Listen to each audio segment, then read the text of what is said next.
मन के शब्द दो लोगों के लिए कहे। ये महज इत्तेफाक है कि मैं दोनों से मेरी लंबी लंबी बातचीत कई बार हुई उस पत्रकारिता के दौर में, और मंदिर आंदोलन में अगर मुझे कोई चेहरा याद रहता है तो स्वर्गीय अशोक सिंघल जी के सर पे से निकलता हुआ खून, मैं उस सीन को भूलता नहीं हूं।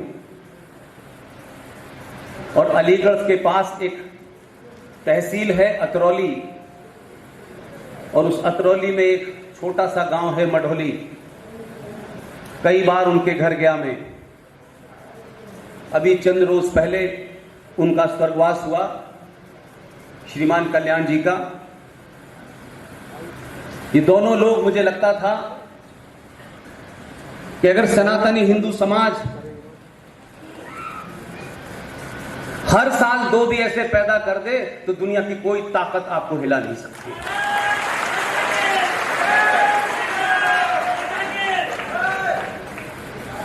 रेफरेंस के तौर में कह रहा हूं, आप जानते हैं मैं किसी राजनीतिक दल से डायरेक्टली इनडायरेक्टली मेरा कोई संबंध नहीं।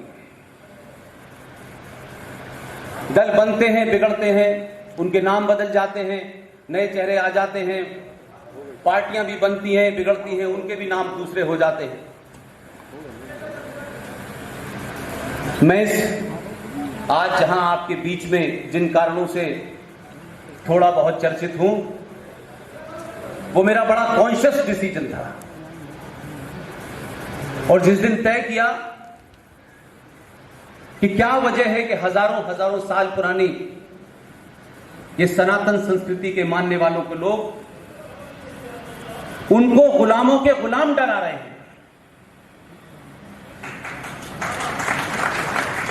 इसके कारणों को जानने की मैंने कोशिश की। इससे मैं, जो हमसे गलती आज भी हो रही है, जो कल भी हुई, और शायद हम अनकॉन्शियसली उन गलतियों को कर रहे हैं, मेरा विश्वास है कि अगर आप ये मानते हैं कि जीवन एक ही बार मिलता है, कोई दो बार नहीं मरता है, एक ही बार मरना है, मरने का समय भी तय है, दिन भी निश्चित है, और कारण कौन सा होगा ये मुझे पता नहीं है। जो कौम डरने से, मरने से डरती है वो जिंदा नहीं रहती है। इसलिए मरने का डर हर सनातनी हिंदू को अपने दिल से निकाल देना चाहिए। जब मरने की इच्छा होती है तभी समाज और राष्ट्र जिंदा रहता है। यह बात अलग है कि हमारी संस्कृति में मां एक शब्द नहीं है, एक पूरी फिलॉसफी है। इसलिए आपसे जब भी कोई यह कहता है कि सिर्फ एक शब्द में दो चीज को बयान करो, सिर्फ एक शब्द ही काफी है। एक है, दुनिया का सबसे बड़ा सच क्या है? दुनिया का सबसे बड़ा सच है मां। और वो मां जिसके गर्भ में आप 9 महीने रहते हैं, जिस दिन आप जन्म लेते हैं, 1-2 साल के बाद जब आपकी आंखें खुलने लगती हैं, वो मां जिस आदमी की तरफ इशारा करके कह देती है तुम्हारे पिता हैं, जीवन भर उस पर विश्वास करते हैं। इसलिए हमारी पूरी संस्कृति इसी के इर्द गिर्द है। इसलिए राजनीतिक लीडर आते हैं, चले जाते हैं, हर दौर में आएंगे, हर दौर में चले जाएंगे। कोई 19 साल रहा, कोई 16 साल रहा, कोई 10 साल रहा। लेकिन यह जरूरी नहीं है कि जो राजनीतिक नारे हों वो हमारे राष्ट्र के भी नारे हैं। इसे राजनीतिक लोगों ने बहुत सोच समझ के, वो मूर्ख नहीं थे,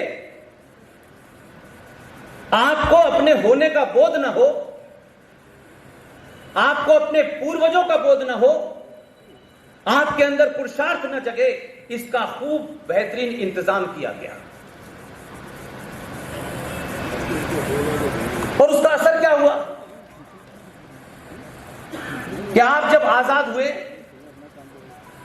तो आजादी के 4 साल पहले और 4 साल बाद का थोड़ा सा उस दृश्य को आप समझें तो आज आपको लगेगा कि भारत माता ने जिस आदमी की ओर इशारा करके कहा कि ये तुम्हारा बाप है, वो नकली बाप निकला। वो बाप नहीं था हमारा, असली बाप थे हमारे।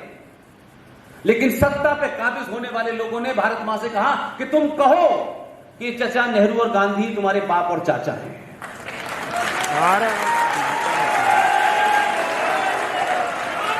उनसे बहादुर, उनसे सच्चा आदमी सुभाष चंद्र बोस भी मौजूद था और सरदार पटेल भी थे, लेकिन हमें नहीं बताया गया कि यही हमारा असली बाप है। इसलिए जब आप इस झूठ और फरेब में पलते हुए 70 साल के सफर में जिस मोड़ पे पहुंचे हैं, उसके कारण को जरूर तलाशिए। आप आचार्य चाणक्य की धरती के लोग हैं, आप चंद्रगुप्त की धरती के लोग हैं,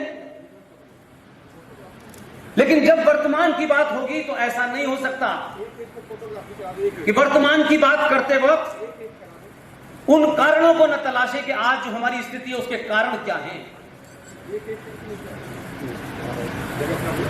जिस बैकग्राउंड में यह देश तथाकथित तौर पे झूठ बोल करके आजाद हुआ, इतिहास की किसी किताब में यह डेट नहीं मिलती कि 15 अगस्त 1947 को भारत आजाद हुआ था। कोई किताब ने नहीं लिखा।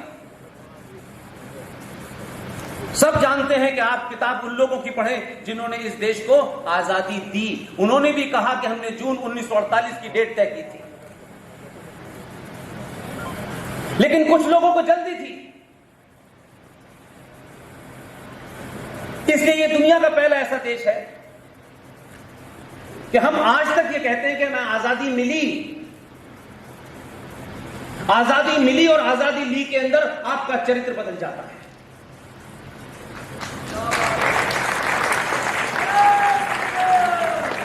और बार बार कहा जाता है हमें आजादी मिली, यानी किसी ने हमें भीख में दी, हमारे लेने के अंदर ताकत नहीं थी। क्योंकि जिन लोगों ने उस ताकत से, उसके होते हुए 21 अक्टूबर 1943 को नॉर्थ ईस्ट के मोयान शहर में पहुंचने के बाद भारत की आजादी की घोषणा की,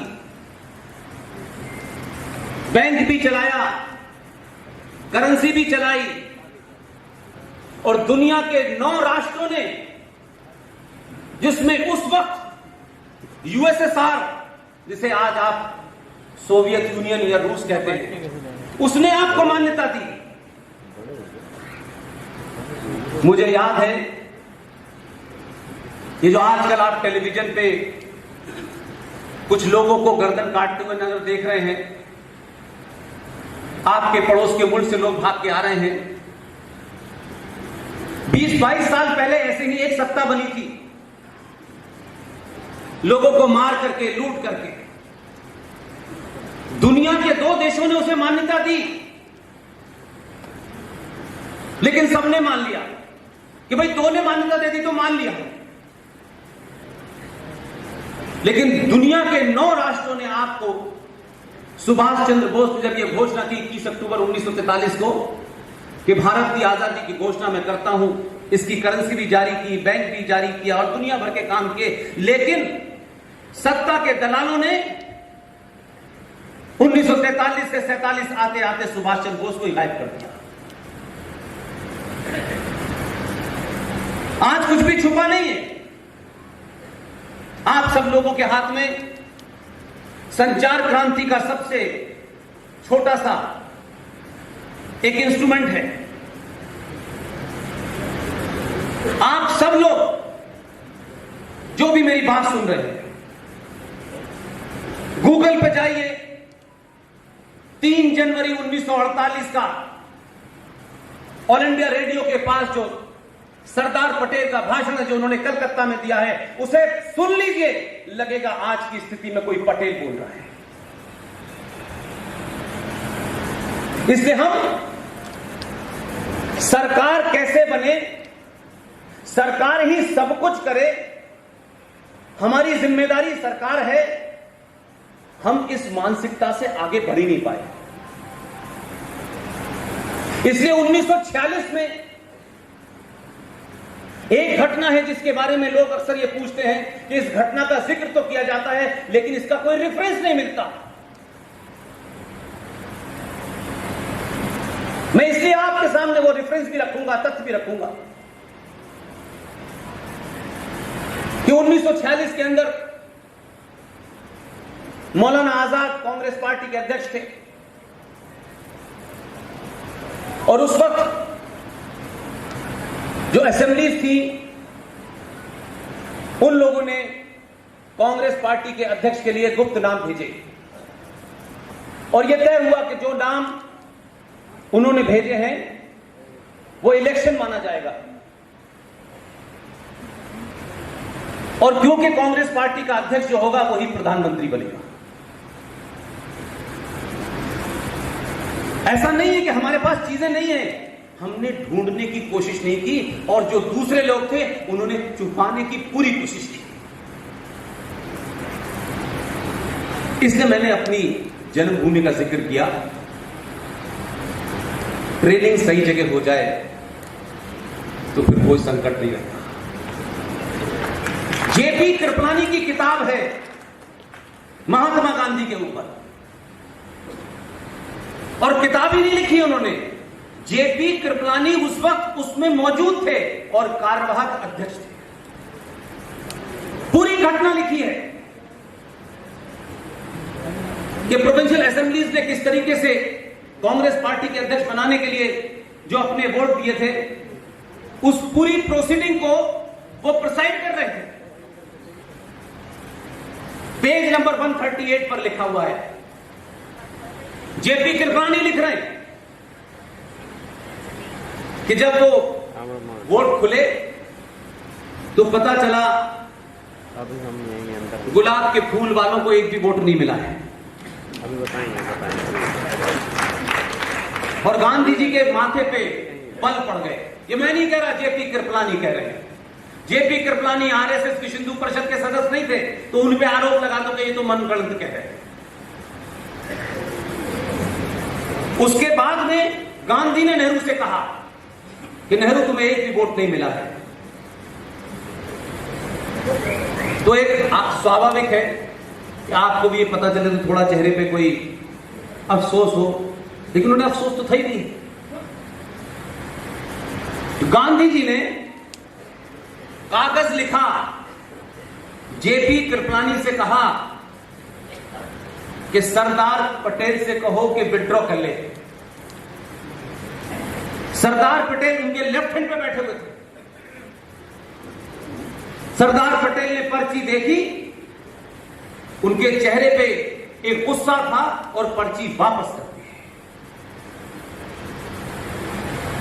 उसके बाद फिर गांधी ने जेपी कृपलानी से कहा कि सरदार पटेल से इस्तीफा ले। जो बड़े पद के लोग होते हैं, जो किसी की बैसाखियों पे नहीं खड़े होते, वो बड़े स्वाभिमानी भी होते हैं। उसके बाद सरदार पटेल ने कोई प्रतिक्रिया नहीं दी और इस्तीफा ले दिया। और 1946 में एक आदमी ट्रांसफर ऑफ पावर के माध्यम से देश का प्रधानमंत्री बन गया। पूरी ब्रिटिश लाइब्रेरी में चले जाइए, सारी पार्लियामेंट की डिबेट ओपन है आज की डेट में। उस सब में लिखा है ट्रांसफर ऑफ पावर हुआ है, लेकिन हम बार बार गीत गा रहे हैं, हमें आजादी मिली, हमें आजादी मिली। चाचा नेहरू ने और गांधी जी ने दिलवाई, बाकी सब बेकार थे। ये किसी के ऊपर कोई छीटा कशी नहीं है, मेरा उनसे कोई निजी झगड़ा नहीं है भाई। गुस्सा में इसलिए हूं कि गांधी जी ने क्या किया, नेहरू जी ने क्या किया, इसको थोड़ी देर के लिए छोड़ भी देते हैं। और बहुत लोग ये कहते हैं अंग्रेजों ने ये किया वो किया, बहुत कुछ किया होगा, मान लिया थोड़ी देर। न मैं 47 में था, ना इसमें से बहुत सारे लोग 47 में होंगे, लेकिन इसी दौर में आज के युवा को, आपको और मुझे एक बहुत महत्वपूर्ण ऐतिहासिक मौका दिया। यह ध्यान रखिए कि हर मंचों से पूरे देश के अंदर जो बहुत बहुत महान हैं, जिनकी बड़ी बड़ी मूर्तियां लगी हुई हैं, जरूरी नहीं है कि वो महान हो। अगर उन्होंने झूठ बोला है, जघन्य अपराध किया है, तो ध्यान रखिएगा सच की एक प्रवृत्ति होती है, वो हजारों साल बाद भी निकलेगा तो पूरी ताकत के साथ बाहर निकलेगा। इसलिए मैं किसी के कहने से नहीं, मेरे एक साथी हैं इस सफर के, उनको पता नहीं मुझ में क्या लगता था। मैं ठीक ठाक आदमी था, अच्छा भला काम कर। उन्होंने मुझसे कहा आप इस्तीफा दे दें। मैंने कहा घर चलाना है। बोले तुम ये काम कर सकते हो, कोई और नहीं कर सकता। मैंने कहा ये बात आप मुझसे कह रहे हैं, जो आदमी दो शब्द बोल नहीं सकता उससे कह रहे हैं कि ये काम कर सकता हूं। खैर मैं उनके ऊपर बड़ा यकीन करता हूं, आज भी हैं, गुरु भी हैं, दोस्त भी हैं, और मैंने इस्तीफा दे दिया। मुझे शुरू शुरू में कुछ लगता था कि ये मुझे नहीं करना चाहिए, लेकिन आज मैं कहता हूं इस 56 साल की उम्र में अगर कोई सही फैसला लिया तो वही फैसला सकता। मैं नहीं जानता था कि आपके बीच में इतना झूठ, इतना फरेब, इतना फ्रॉड किया गया है कि हमारे यहां आज भी हमारे सबकॉन्शियस के अंदर बार बार एक चीज रटाई जाती है। इसलिए मैंने कहा कि दुश्मन कहीं बाहर नहीं है, आपके अपने बीच में है। सारे धर्म बराबर हैं। जब सारे धर्म होंगे तब बराबर होंगे।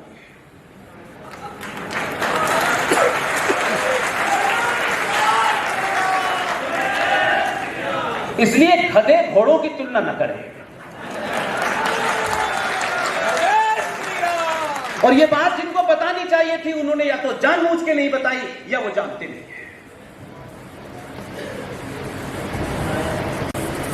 उसका उर्दू में ट्रांसलेशन है मजहब,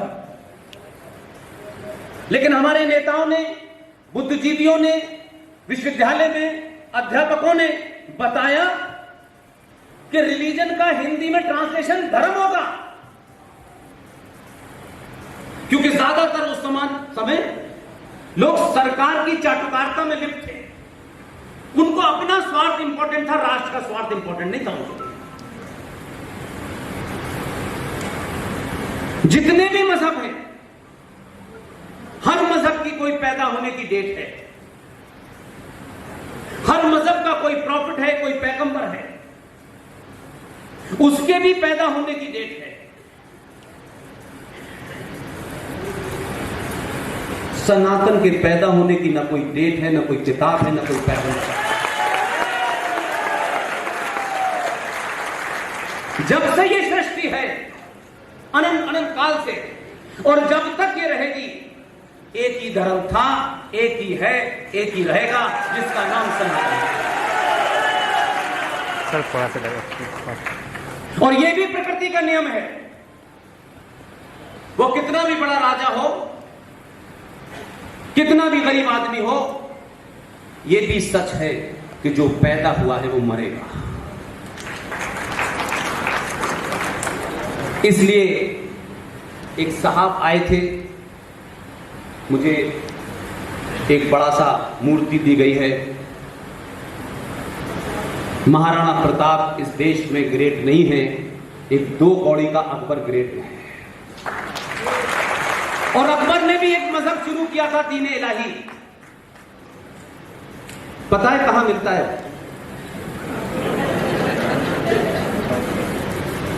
इसलिए सच को सच कहने की ताकत रखिए। फिर एक दूसरा फ्रॉड चलाया गया, Islam is a religion of piece.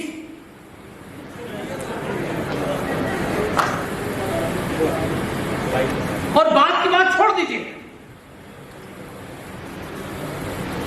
जिस मजहब का पैगंबर प्रॉफेट मोहम्मद साहब, उनके दामाद को मस्जिद में फजर की नमाज में कत्ल करने वाला मुसलमान, प्रॉफेट मोहम्मद की बेटी फातिमा का कत्ल करने वाला मुसलमान, उनके नवासों का कत्ल करने वाला मुसलमान, लेकिन प्रचार किया जा रहा है रिलीजन ऑफ पीस। और उसमें कोई रामलाल श्यामलाल नहीं थे, हमारे साथ का कोई आदमी शामिल नहीं था उसमें। और मारते वक्त जब उनका कत्ल हो रहा था तो कलमा पढ़ पढ़ के मारा जा रहा था, नारे तक भी अल्लाह अकबर कह के मारा जा रहा था। भाई, जो लोग हमारे दामन पे दाग लगाने की कोशिश करते हैं उनको पता नहीं है। और आप शायद इसलिए सुन लेते हैं कि आपको अपने इतिहास का ज्ञान नहीं है। जिस सिंध का जिक्र कर रहे थे आपके मॉडरेटर साहब, वो सिंध भले ही हमारे पास ना हो, लेकिन उस सिंध की जब उस सिंध का जिक्र आएगा, भले ही उसके ऊपर कोई इस्लामिक राज्य बन गया हो, कोई पाकिस्तान बन गया हो, उस सिंध का जिक्र आएगा तो राजा ताहिर सेन जो हिंदू राजा था उसका जिक्र आएगा।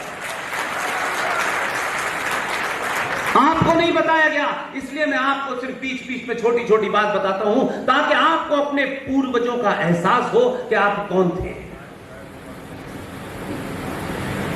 पाकिस्तान के इलाके से चलकर एक आदमी, पाकिस्तान तो बहुत बाद में बना, मीर कासिम सिंध पे हमला करता है। प्रॉफेट मोहम्मद के खानदान के जितने भी बचे हुए लोग थे उनको अपने राजमहल में बचाने के लिए राजा ताहिर सेन ने रखा, और जब तक बचाया जब तक उसके सीने में जान रही। वो लोग हमसे सवाल पूछ रहे हैं, जिनके प्रॉफिट के खानदान को हमने बचाया हम काफिर हो गए, और जिस मीर कासिम ने मारा वो उनका वली अल्लाह हो गया। कुछ तो शर्म करो यार। इसलिए आप गलत इतिहास मत पढ़िए, गलत बातों को मत जानिए। एक नहीं, हमारे लोगों ने हजारों जघन्य अपराध किए। इसलिए मैं उन अपराधों का बोध बार बार इसलिए करना चाहता हूं कि जब आप ये बात बोलें तो तथ्यों के साथ, फैक्ट के साथ, रेफरेंस के साथ बोलिए। ये 2021 का भारत है, और जब शायद आपको इस बात का बोध नहीं था, तब भी दुनिया वाले लोग 1947 के इंडिया से आपको नहीं जानते थे। आपके पुरुषार्थ को लोग जानते थे, ये हजारों साल पुरानी सभ्यता है। वो सब जानते थे कि हम इनसे चुरा के लेके गए हैं। उन्होंने कभी झूठ नहीं बोला, उन्होंने साफ साफ कहा 21वीं सदी भारत की होगी। 21वीं सदी भारत की होगी, इसका मतलब यह नहीं है कि तमाम सनातनी चद्दर ओढ़ के लेट जाए कि अब तो होगी, हमें क्या करना है। वो बोध करा रहे हैं आपको। और जब उन्होंने यह कहना शुरू किया था तब मोबाइल नहीं आया था। आज मेरे और आपके बीच में अगर कोई माध्यम था तो उसी 21वीं सदी का एक छोटा सा इंस्ट्रूमेंट जिसे मोबाइल कहते हैं, इसने इस देश में पूरी दुनिया में फ्रॉड लोगों को एक्सपोज कर दिया है। इस संचार क्रांति ने आपके मन के अंदर सच बोलने की हिम्मत दी। यही वजह है कि जब कल्याण सिंह जी का जिक्र होता है तो मुझे एक ही बात याद आता है, जिसको आपके मॉडरेटर साहब ने दोहराया कि देश और राष्ट्र के अंदर अगर आप फर्क करना नहीं सीखेंगे या उसको तथ्यों में नहीं समझेंगे तो आप सही निर्णय नहीं ले पाएंगे। कल्याण सिंह भारत के इतिहास का पहला वो शख्स है जिन्होंने देश की ड्यूटी निभाते हुए राष्ट्र की जिम्मेदारी निभाई। और जब उनके सामने यह तय हुआ कि राष्ट्र को चुनना है या देश को चुनना है तो उन्होंने राष्ट्र को चुना। जब बताएंगे मैं जब निकलेगा यह कहने के लिए कि मेरे लिए गोली मैं नहीं चलाऊंगा और राम मंदिर के लिए मैं अपनी कुर्सी को लात मारता हूं, यह बताता है कि राष्ट्र महत्वपूर्ण था उस आदमी के लिए, देश नहीं। इसके चाटुकार लोग बहुत हैं, एक दिन के लिए भी इस उत्तर प्रदेश में मुख्यमंत्री बने हैं लोग। किसी तरीके से मरने से पहले भूतपूर्व मुख्यमंत्री लग जाए, चाहे कि वो अभूतपूर्व हो जाए। ये बीमारी है हमारे समाज में।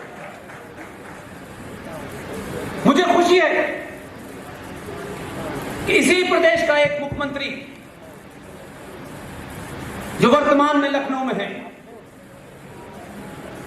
बहुत बारीकी से चीजों को समझिए।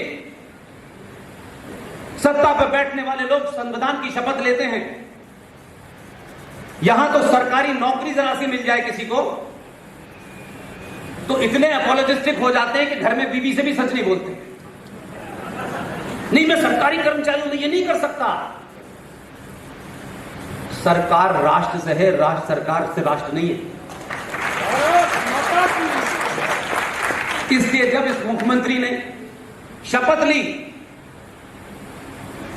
तो किसी पत्रकार ने उनसे पूछा कि मुख्यमंत्री के पद पे आपको कैसा लग रहा है। वो दिन है और आज का दिन है, मैं कंफ्यूज नहीं हूं। उन्होंने कहा जिस पीठ का मैं करता धरता हूं उसके सामने इसकी क्या औकात है। ये करेज चाहिए। पद मिलते ही लोग सुपर सॉल्ट खाने लगते हैं और जरूरत पड़े तो बाप को भी गाली देने लगते हैं, अपनी मां को भी गाली देने लगते हैं। ऐसे ऐसे लोगों को बहुत नजदीक से 25 साल देखा है। इससे मैंने कहा कि आपके सामने एक मौका है, एक अपॉर्चुनिटी है। ये उम्र वापस नहीं आएगी आपके पास। जब हम बात करते हैं तो लगता है 47 में ऐसा होना चाहिए था, वैसा होना चाहिए था, इनको ये करना चाहिए था। भूल जाइए। आज आपको तय करना है राजनीतिक दलों के पीछे दौड़ना, उनसे नजदीकियां बनाना, अपने निजी स्वार्थों के लिए राजनीतिक दलों के साथ खड़ा होना। जिस दिन ये बंद कर देंगे, सत्ताएं आपके सामने झुकना शुरू कर देंगी। और इसी स्वार्थ में जिसका जिक्र इस मंच से हुआ, हमारे किसी भी साधु संत, बड़े बड़े दानिश्वरों ने यह कभी नहीं बताया, क्योंकि उसमें स्वार्थ था सबका। इसके सत्ता पे जो लोग बैठते हैं, संविधान की शपथ लेते हैं, मैं मान सकता हूं बाध्यता है, वहां मजबूरी है, लेकिन मेरी कोई मजबूरी ना हो इसलिए सत्ता से 100 गज दूर रहता हूं।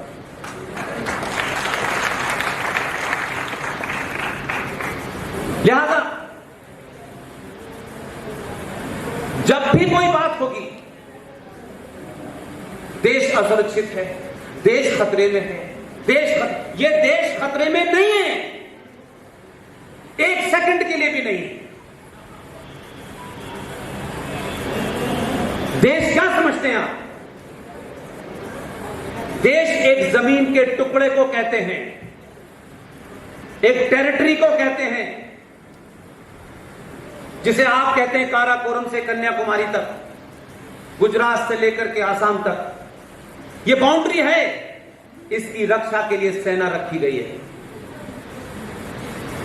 एक सरकार है जो संविधान से चलती है, उसी देश का आएंगे, जुडिशरी है, पुलिस है, तमाम व्यवस्था है, ये देश के अंग हैं।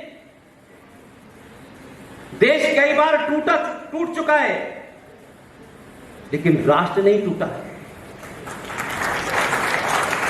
इसलिए राष्ट्र क्या है, लोग इसमें बहुत कंफ्यूज होते हैं। राष्ट्र क्या है? राष्ट्र बताऊं, आपके इस प्रोग्राम में जब मैं आया तो यहां मंत्रों का उच्चारण हो रहा था। ये जो दीप है, इनकी प्राण प्रतिष्ठा की गई। ये जो शंख बज रहे थे, ये राष्ट्र की पहचान है, ये हिंदुस्तान की पहचान है। राष्ट्र आपके मूल्य, परंपराओं, आस्थाओं से चलता है। राष्ट्र को बचाने की जिम्मेदारी समाज की होती है।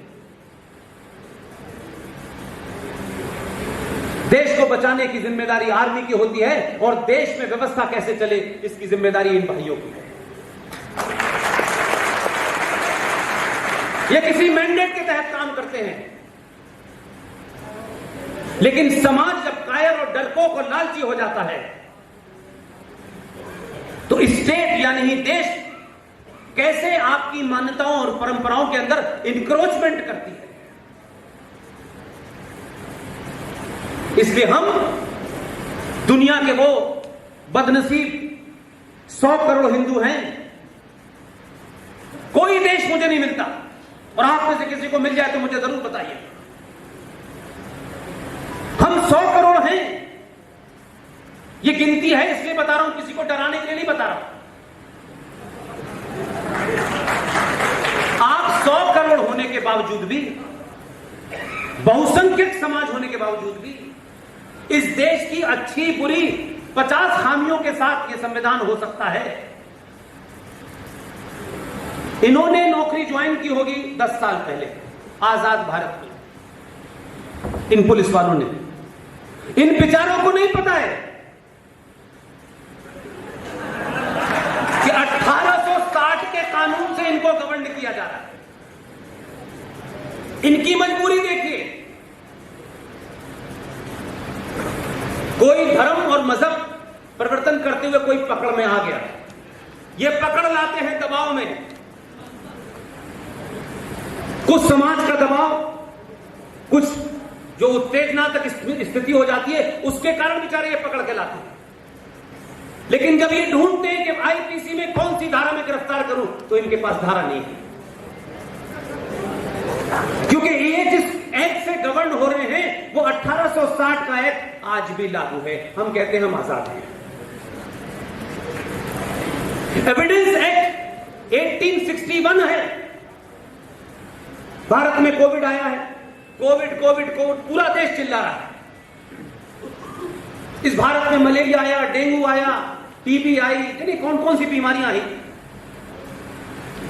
जब बीमारी कोई नई आती है तो दवा भी नहीं बनती है। ऐसा तो नहीं है कि कोविड का इलाज आप किसी डेंगू की दवा से हो जाएगा, ऐसा तो नहीं हो सकता। तो जब बीमारी आती है तभी दवा बनती है, इसकी दवा खोजी जाती है, और दवा आने के बाद फिर वो बीमारी रुकती है। कमाल देखिए इस देश में, बड़े बड़े लोग टेलीविजन पे ज्ञान बताते हैं, सुबह से शाम बेमतलब बोलते हैं। 1897 का ये जो पेंडेमिक चल रहा है, 1897 के पेंडेमिक एक्ट से हम कोविड से लड़ रहे हैं। हम इतने ज्ञानी हैं कि 1897 में हमने मान लिया था कि जो भी दुनिया की बीमारी आएगी इसी एक्ट से उसका इस्तेमाल करके हम निपटा लेंगे। हम कमाल के, दवा नहीं बन रही है, हालात नए बन रहे हैं, चीजें रोकी जा रही हैं, हमें मास्क लगाना पड़ रहा है, लेकिन उस बीमारी से लड़ने के लिए जो एक्ट बना है 1897 का, वो आज भी लागू है। इसलिए आप बहुत सारी चीजों को बार बार कहें। अभी मन से भी कहा गया भारत माता की जय होनी चाहिए, लेकिन नारा लगाने के बाद, जोश के बाद थोड़ा होश में भी रहना चाहिए। आपको लगता है इस्लामिक जो देश है उनकी गिनती 56 है, आप भारत को लेकर चिंतित हैं। यह चिंता मुझे कभी सार्वजनिक मंचों से नजर नहीं आई। आप आज भी कहते हैं भारत हमारा है। सनातनी हिंदुओं किसी गलतफहमी के शिकार हो, आज तुम्हारे पास सिर्फ 20 राज्य बचे हैं। ये देश तुम्हारे पास नहीं है, ये राज्य तुम्हारे पास नहीं है। ये सच कोई नहीं बताना चाहता आपको। 30 राज्यों में से 9 राज्य में हिंदू अल्पसंख्यक हो चुका है, और हमारा मानसिक दिवालियापन देखिए हमारे समाज का। हम कितने झूठे और मक्कार लोग हैं। सच बताने से क्रांति आती है, झूठ बोलने से स्वार्थी मक्कार पैदा होते हैं। सच को बताओ। बार बार सुबह से भारत माता की जय, भारत माता की जय है, लेकिन आप तो 20 राज्यों में बचे हैं।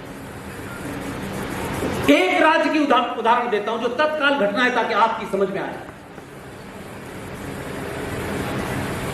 मेरे और आपके सामने जो जघन्य अपराध किए हैं, मैं उसकी चिंता ज्यादा करता हूं। 1860 का पुलिस एक्ट भी हट जाएगा, हटता रहेगा, एक लंबा प्रोसेस है। 1860 के एक्ट हटने से मेरा राष्ट्र जो है मजबूत नहीं होने वाला। इसलिए राष्ट्र की चिंता मेरे पूरे इस डिस्कोर्स में है। इसलिए मैं चाहता हूं उन मुद्दों को उठाइए जिससे राष्ट्र आपके हाथ से हर दिन जो निकल रहा है वो रुक जाए। कम से कम हर दिन आपके हाथ से निकल रहा है और आप किसी गलतफहमी के शिकार हैं। हम 70 करोड़ हैं, हम 80 करोड़ हैं। गिनती से कुछ हो रहा होता तो बात ही अलग है। आपने हर प्रयोग करके देख लिया, ये ब्राह्मण है, ये ठाकुर है, ये फलाना है, ये धिमाका है, ये दलित है, सारे प्रयोग कर लिया आपने। लेकिन किसी ने आपको नहीं बताया कि ये जो जाति व्यवस्था थी ये सामाजिक व्यवस्था थी, मजहब व्यवस्था नहीं थी। ये समाज को चलाने के लिए थी। जैसे ये पुलिस का काम करेंगे, कोई डॉक्टर का काम करेगा, कोई इंजीनियर का काम करेगा, कोई पत्रकारिता का काम करेगा, सबके काम बटे हुए थे ताकि समाज की जो सिस्टम है वो चलता रहे। उसे आपने धार्मिक व्यवस्था में कन्वर्ट करने दिया लोगों को, और फिर आपको यह लगने लगा कि शायद यही है। और आपके पास एक नहीं हजारों कारण है। हमारी जो संस्कृति है, हम सब जानते हैं कि मर्यादा पुरुषोत्तम राम क्षत्रिय थे। उन्होंने उस रावण जो कि ब्राह्मण था उसका वध किया था। हमारी संस्कृति में कर्म और त्याग महत्वपूर्ण होता है। इसलिए आज दुनिया का कोई ब्राह्मण कहीं रहता हो, वो उच्च कोटि का हो, किस कोटि का हो, उसमें नहीं जाना चाहता। मैं वैसे भी इस मामले में बहुत कमजोर हूं। आज भी भारत का ब्राह्मण मर्यादा पुरुषोत्तम राम को अपना आदर्श मानता है। इसलिए यह मत कहिए कि हम जिस व्यवस्था की बात कर रहे हैं, ये जो झूठ बोला गया ब्राह्मणों ने दलितों पर अत्याचार किया है, वे पॉलिटिकल नैरेटिव को आपने अपना नैरेटिव बना लिया। अंग्रेज रहे 200-250 साल, उससे पहले मुगल रहे। ब्राह्मणों के पास कहां सत्ता थी भाई? कहां अत्याचार कर दिया हमने?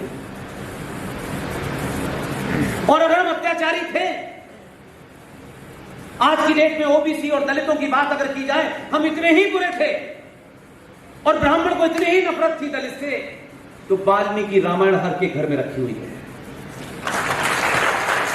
वही अंतिम है, वही पूजी जाती है।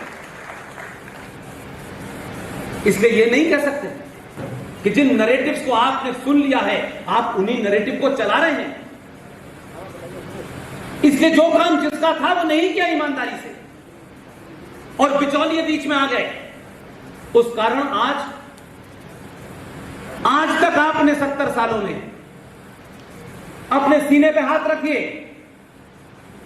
अपने स्वार्थों से ऊपर उठिए और एक बार सोचिए कि आपने कब हिंदुस्तान में सत्ता चुनते वक्त ब्राह्मण, ठाकुर, दलित, अपर कास्ट, लोअर कास्ट, महादलित, गैर पिछड़ा, यही सोच के आपने वोट दिया 70 साल तक। इसलिए अगर सुधार शुरू हो गया है तो दोबारा से कुछ लोग उस एजेंडे पे ले जाना चाहते हैं, उनसे चेतन रहिए, उनसे अलर्ट रहिए, सावधान रहिए। बहुत सारे लोग अपने पॉलिटिकल डिस्कोर्स में कहते हैं कि 2014 में हिंदूवादी सत्ता में आए। आधा सच है। 2014 पैदा इसलिए हुआ कि आपने पहली बार सनातनी हिंदुओं के वोट दिया।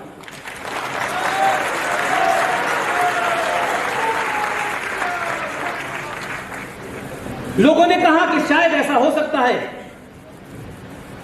एंटी इनकम्बेंसी हो गया हो, लोग परेशान हो गए हो। जितना जोर से आपके ऊपर आरोप लगाया गया, क्योंकि हमारे बारे में, हमारे समाज सनातनियों के बारे में कहा जाता है ये बहुत जल्दी में है, सब कुछ अभी चाहते हैं, एक ही दिन में चाहते हैं। शायद ये देश जिन परिस्थितियों में घिरा हुआ है, जिन संकटों में घिरा हुआ है, उसमें न चीन इसका कुछ बिगाड़ सकता है, न पाकिस्तान बिगाड़ सकता है, न बांग्लादेश बिगाड़ सकता है, न अफगानिस्तान बिगाड़ सकता है, क्योंकि उस विदेशी ताकतों से कहीं ज्यादा 1000 गुना इस देश के अंदर गद्दार है। इस देश को आंतरिक खतरे हैं, आंतरिक दुश्मनों से खतरा है। उसको आप कोई पॉलिटिकल रंग देते, मैं रंग नहीं देना चाहता। आपने मिग खरीदा, मिराज खरीदा, अभी हाल में आपने राफेल खरीदा है। क्या 100 करोड़ हिंदू इस देश के ये नहीं कह सकते अपनी सरकार से? क्या इसके लिए कभी सड़कों पे आप नहीं आ सकते कि फ्रांस से आपने पैसे देकर के राफेल खरीदा है? जो फ्री में उन्होंने जिहादियों के खिलाफ कानून बनाए वो तो ले लो यार, वो फ्री में मिलेगा, बगैर पैसों के मिल रहा है। इसलिए राफेल भारत देश को बचा सकते हैं, राफेल भारत राष्ट्र को नहीं बचा सकते।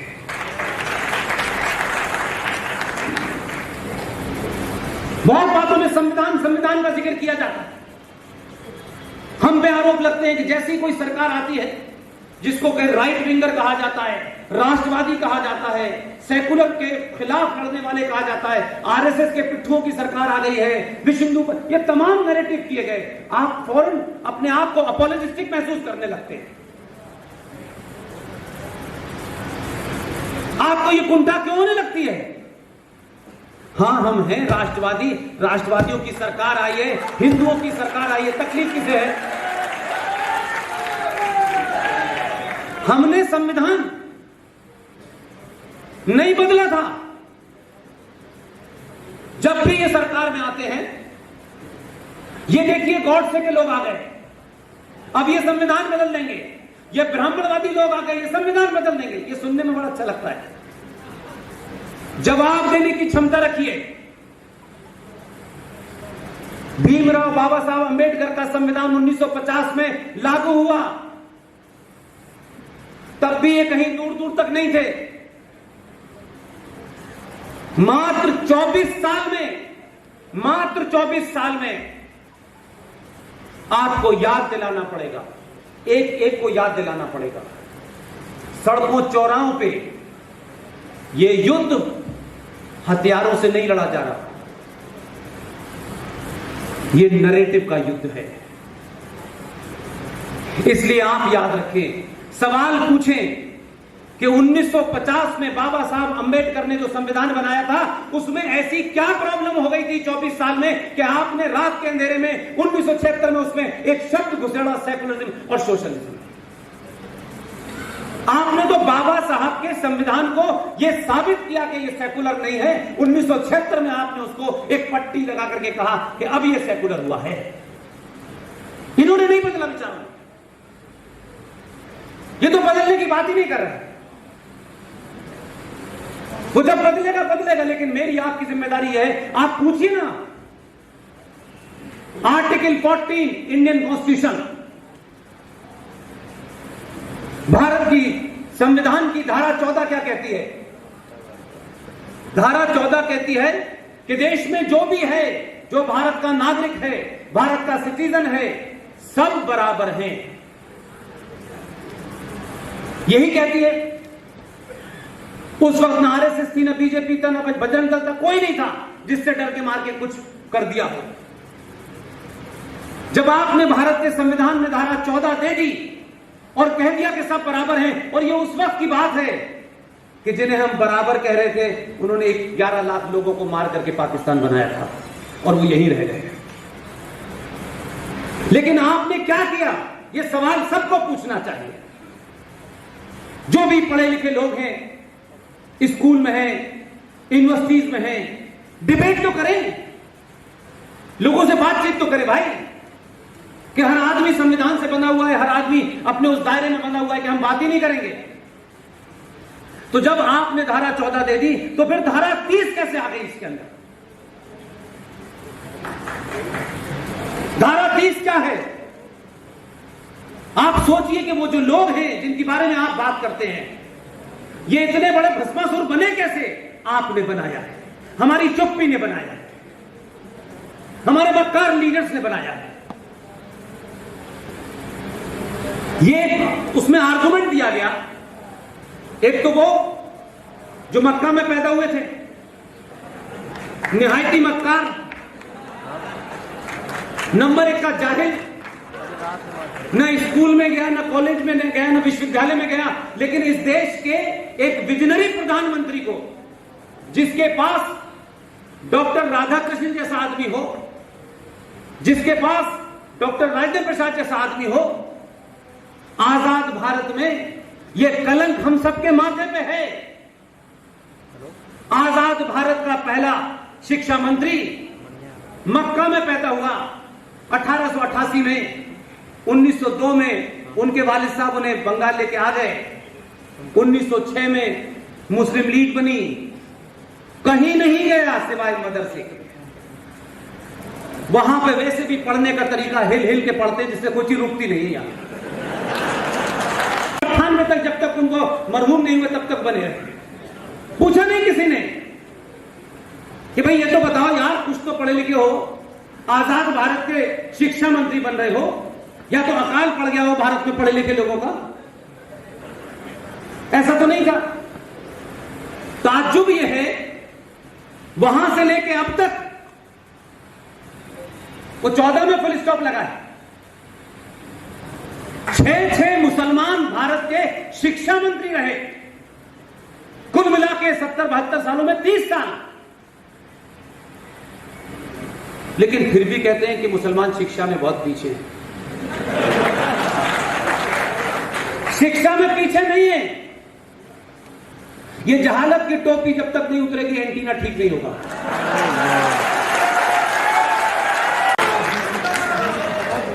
इसलिए सच बोलिए,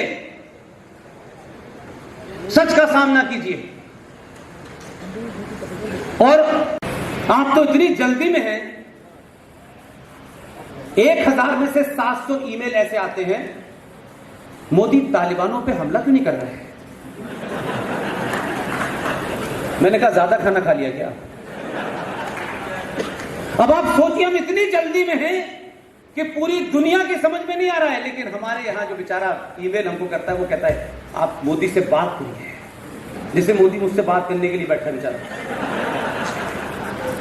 हम तालिबान को भी समाप्त कर देना चाहते हैं, कश्मीर भी ले लेना चाहते हैं। ऐसे लग रहा है घर में कोई कटोरी प्लेट लेनी है हमको। इसलिए अपनी ताकत को अननेसेसरी जाया मत कीजिए।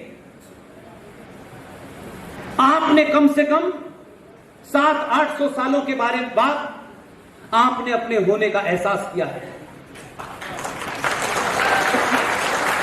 इसलिए जैसे ही आपको एहसास हुआ कि हम कौन हैं, आपने गुलामों के गुलामों की गाली सुनी।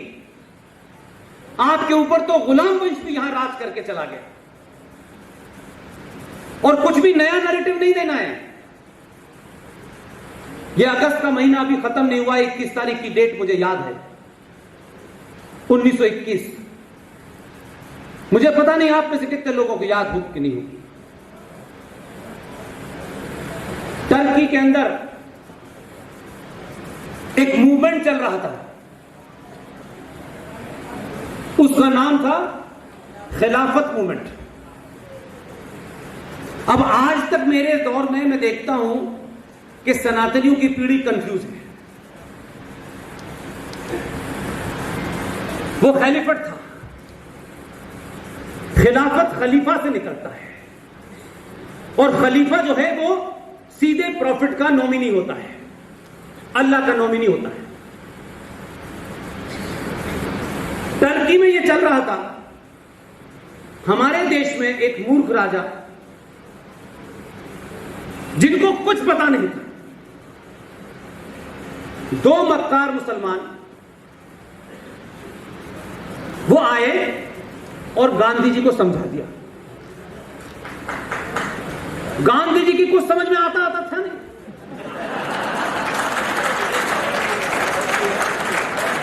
नहीं, मैं किसी का मजाक नहीं उड़ाना चाहता, मैं अपनी बात तथ्यों के साथ रखना चाहता हूं। भाई, महात्मा गांधी से मेरी कोई खास रिश्तेदारी नहीं है, न दुश्मनी है। उनको समझाया गया मौलाना मोहम्मद अली, मौलाना जौहर अली ने, कि देखिए साहब, ये जो टर्की के अंदर खलीफा की हुकूमत को स्थापित करने की बात चल रही है, अगर हम भारत के मुसलमानों का दिल जीतना चाहते हैं तो हमें खिलाफत मूवमेंट को सपोर्ट करना चाहिए। उन्होंने भी आओ देखा ना ताओ देखा, और खिलाफत मूवमेंट को सपोर्ट कर दिया। यानी क्या कंट्राडिक्शन है। टर्की में कह रहे हैं कि एक डिक्टेटर की, जो इस्लामिक डिक्टेटर है, एक खलीफा की हुकूमत है जो शरिया से चलेगा, जिसमें आज के आधुनिक दौर की ना कोई डेमोक्रेसी होगी, ना उसमें कोई इंस्टीट्यूशन होगा। वहां तो वो कह रहे हैं कि हम खिलाफत को सपोर्ट करते हैं, और अपने यहां लोकतंत्र की बात कर रहे हैं। और चलाइए। और क्योंकि हमारे यहां लोगों को बगैर जाने शेर व शायरी पे ताली बजाने का बहुत शौक है, आपको बिना शेर समझे ही शेर आप ताली दे बजाने लगते हैं। लोग आपके मुंह पे आपको गाली दे रहे हैं और आप कह रहे हैं वाह वाह क्या बात है। मेरे भाइयों, कोई जरूरी नहीं है कि गजल आपकी समझ में आ जाए, कोई जरूरी नहीं है कि कव्वाली समझ में आ जाए, शेर व शायरी समझ में आ जाए। और समझ में नहीं आएगी, इससे आपका भौतिक और जो आपका बौद्धिक विकास है वो कोई कम नहीं होगा। ये अच्छे दिखने की और ये बताने की कि हम भी जानते हैं ताली बजाना, ताली सही समय पे बजाओ यार। वो इंदौर का एक खूबसूरत शायर था, वो अल्लाह को प्यारा हो गया। आपने बड़ी ताली बजाई है उसकी शायरी पे। मैं ये समझ ही नहीं पाता था यार, क्योंकि मेरी तो, मैं जहां पैदा हुआ आपको पता ही है, जितना कर्मा हमारे दोस्तों ने नहीं पढ़ा उससे ज्यादा तो हमने पढ़ा है। मैं तब भी सोचता था यार ये सवाल है क्या यार, हर सेंचुरी में हर किस्म का आदमी ताली बजा देता है, समझ ही नहीं आया। मेरा आधे से ज्यादा संबोधनों में बार बार कहता हूं, भाई तुमको जो आदमी गाली दे रहा है उसके लिए तो ताली मत बजाओ, क्या अच्छी गाली दी है, एक और दीजिए। ऐसे ही एक मक्कार है, आजकल चर्चा में है, परेशान है। उसे पता नहीं है कि वो कश्मीर में नहीं है, उसे पता है तनेक में उत्तर प्रदेश में हूं। यहां हवा में भी खबर पता चल जाती है। तो आपसे मेरी सिर्फ इतनी ही विनती है कि इस संविधान को लेकर के छोड़ दीजिए थोड़ी देर के लिए। मैं 5 मुद्दे उठा रहा हूं देश में, मैं बताऊंगा। लेकिन मैं कहीं एक्सीड करूं टाइम तुम जरूर दीजिएगा। यही तो बात है। आपने धारा 370 का नाम सुना था? कोई इस देश में ऐसा आदमी नहीं होगा जिसने धारा 370 ना सुना। 370 370 370, बहुत सारे लोगों ने अपने मकान के नंबर ही 370 रख लिए कि कब खत्म होगी। धारा 370 इतनी महत्वपूर्ण धारा नहीं थी, इतनी खतरनाक धारा नहीं थी। इसलिए हमेशा राजनीतिक लोग क्या करते हैं कि बड़ा कुकर्म छुपाना हो, बड़ा अपराध छुपाना हो, तो एक हल्के से अपराध को बड़ा बना दो। धारा 370 तो पूरे देश में लागू, उसमें से एक आध रिलैक्सेशन कश्मीर को और दे दिया था कि आपका अपना संविधान होगा और पार्लियामेंट के कुछ क्लॉज आप पे लागू नहीं होंगे। जो असली थी उसके बारे में सब मौत, और वो थी आर्टिकल 35A, जो सबसे ज्यादा जहरीली थी, लेकिन उसकी चर्चा नहीं हुई। लेकिन आपके बीच में इसलिए कह रहा हूं, आज आपका स्थापना दिवस है। स्थापना दिवस पर आप खूब प्रोग्राम करिए, सीरीज चलाइए देश में, लेकिन कुछ मुद्दों को आज के बाद आप चौराहे चौराहे उठाइए, आपस में उठाइए। कोई जरूरी नहीं है कि 5,000 लोग होंगे तभी बोलेंगे। 35 को पूरे देश में उठाया। बहुत लोगों की समझ ही नहीं आया क्या था 35। मैं तो बोल ही सकता हूं, मेरे पास तो कोई दूसरी ताकत थी। पहली बार भारतीय जनता पार्टी का जब चुनाव चल रहा था 2019 में, बीच इलेक्शन में मैनिफेस्टो जारी हुआ और उसमें जोड़ा गया कि हम सत्ता में आएंगे तो धारा 370 भी हटाएंगे और 35A भी हटाएंगे। ये बात मैं इसलिए कह रहा हूं कि ताली बजाने से ज्यादा इस बात को आपको खुश होना चाहिए कि आप जब सामूहिक तौर पे कुछ कहते हैं तो 2021 के भारत में बड़े बड़े दरबारों तक आपकी आवाज